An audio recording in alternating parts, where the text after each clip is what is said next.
Good evening, and welcome back to the Poe Museum. These boxes contain the latest gifts to the collection from Susan Jaffe Tain, renowned literary collector and philanthropist.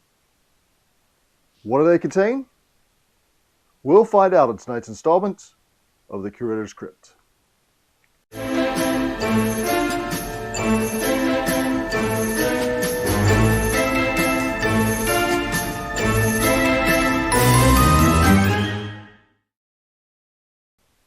Okay, so let's get started. I've already cut the tape. That makes it a little bit easier. And we do have an idea of what she gave us. She said it would be comic books. And they've been adapting Poe's work to the comics since the 1940s. This says books inside. Sorry, this is a Mad magazine from 1960, June of 1960.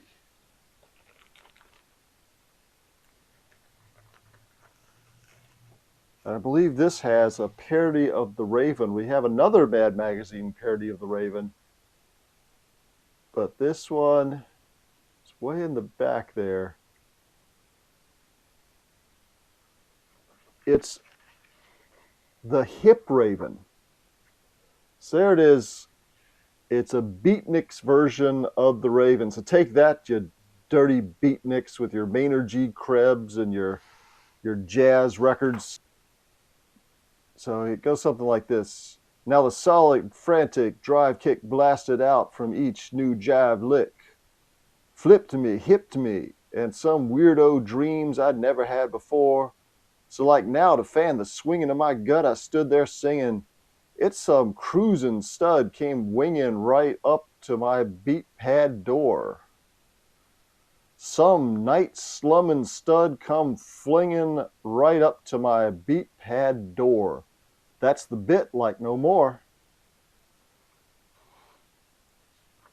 Look, he's even got a little Miles Davis record there. So it's a great addition to our collection of Poe parodies over the years, and very topical. Oh, and here's Yellow Jacket's Comics. I believe this is 1944. This is a superhero called Yellow Jacket. You can tell he's got the yellow and black stripes on him. So what's Poe doing in here? Well, actually, they reprinted some classic Poe tales in issues of this. Oh, look, there's even a guide on how to hypnotize people, so you can send in and they'll teach you how to hypnotize people. I think it's way back here. Yep, famous Tales of Terror, the Fall of the House of Usher. I'm just looking to see how they had the house collapse at the end, and they had a lot of trouble. You know, the house is supposed to crack right down the middle and collapse, and they sort of cheated there, and it's all of a sudden, whoop, the house is gone. So that's Yellow Jacket's Comics. That's a very early adaptation of Poe's works to the comics. Now, this is really when the comic books are taken off, the 1930s. That's when you start to see a lot of the early superhero comics. The first comics were pretty much just taking the strips from the newspaper and reprinting them in book form. And then superheroes really took over.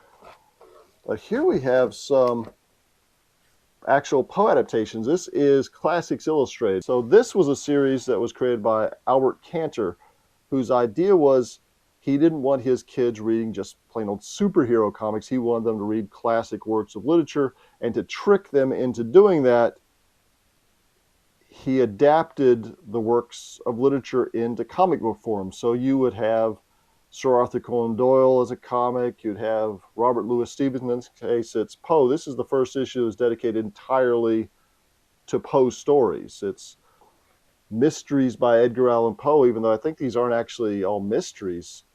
Once again, you've got The Fall of the House of Usher, not a mystery. You've got Han's Fall. It's about a trip to the moon. It's more of a sci-fi comedy than a mystery.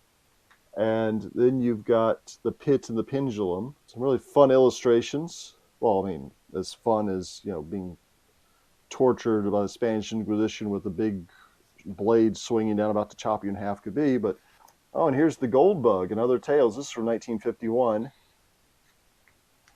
And this, I believe, also has the Telltale Heart in it. And great condition there, so I'm going to try not to mess it up too badly. You got the Gold Bug, just like it says on the title. So they didn't lie there. And then there's the Telltale Heart and the Cask of Amontillado. And then a little biography of Poe in the back. So they trick you into learning stuff. Very sneaky. So this would be the second Classics Illustrated book devoted entirely to Poe's works. So I guess the first one was successful enough they decided to do it again. So those are some nice pieces there.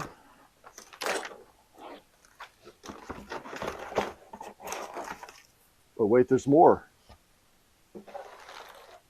Here's Marvel Classics from the 1970s. This is The Pit and the Pendulum. And here's the Gold Bug, a French version of the Gold Bug. Oh, here's the 1970s Creepy. I think I've probably spoken to you about Creepy before, but this was good. I think this was started in 1969, and it was a horror comic. They made it bigger so they could sort of skirt the comic books authority code, which restricted what subject matter you could have and how scary your comics could be. And they said, well, we're technically not a comic book because we're not comic book size, we're magazine size. And it had black and white illustrations instead of 4-color illustrations. And you got the Cask of Amontillado in here once again. Got a Descent into the Maelstrom. So a whole issue devoted. There's the Man of the Crowd, the Murders in the Rue Morgue, which was kind of on the cover there. It's 6 famous horror stories by Edgar Allan Poe. So up next, a whole big binder. This thing weighs a ton here. This is, it's Jason Osceola's series Poe. And it was a comic in the 1990s called Poe. It looks like you got issue 1, issue 2, 3, 4, 5. It's got a lot of them. Each issue is signed on the cover by the artist and author, Jason Osceola. And they have a piece of his artwork here. This looks like maybe a silk screen there. Signed and numbered. And here's Graphics Classics, another Edgar Allan Poe number. This is different than Classics Illustrated here, completely different series. And this has illustrations by Rick Gary, Lance Tukes, Matt Howarth, Lisa K. Weber. And there's another Telltale Heart. This one's by Rick Gary. I think very different individual style there. I don't know if you heard that, but that's Tib out there in the hallway trying to get in here. And this is by Gahan Wilson. He did a lot of illustrations for Playboy, not that I would have read them, but other magazines. And he's doing The Raven. Once again, very distinctive style there.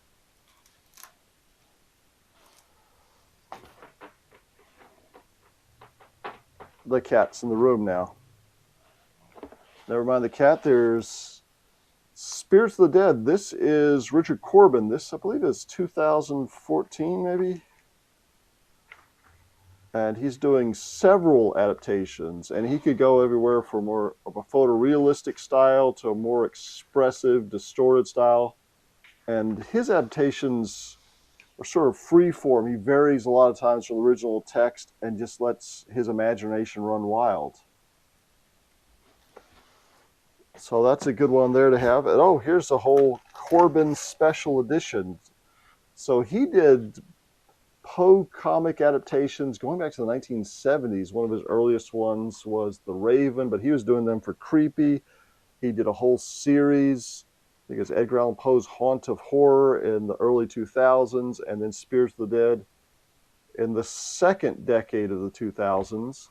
Whatever they call that, the teens maybe. And, oh, this is a Dutch graphic novel with Poe as a character.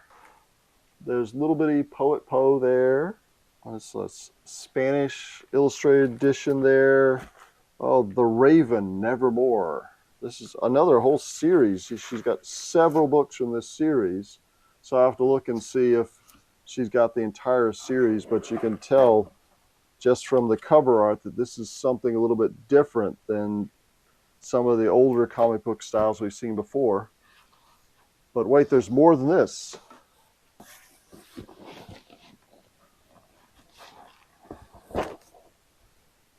Because there's another box, which I've conveniently already cut the tape for you.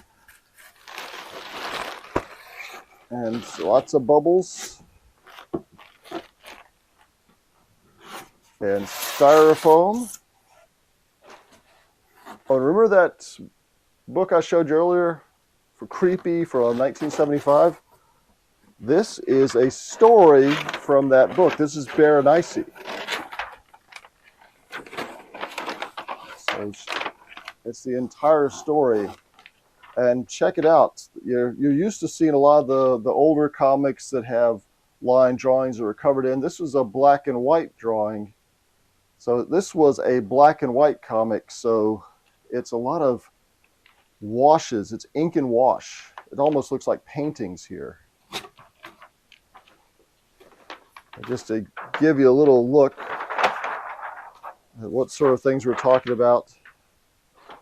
I really like this page because they vary between sort of an Art Nouveau style on the top with this more photorealistic style there on the bottom, all within the same story. And of course, this is the story of a man who is obsessed with his wife's teeth. Oh, and here is from that Classics Illustrated I showed you, the Gold Bug and other favorite mysteries. Well, this is the Telltale Heart. This is the whole story of the Telltale Heart. So I'll show you, this is from 1951. And take a look at some of the artwork here. And it's all pen and ink, and you can just see little bits of pencil in there. You can see a little bit of white out where they've had to cover up areas.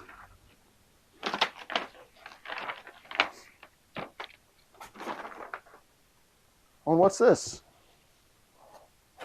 How'd she fit one of these in there? I don't know. There was an entire cat in the box. And of course, the Gold Bug, which is another story that I showed you was in that book down there.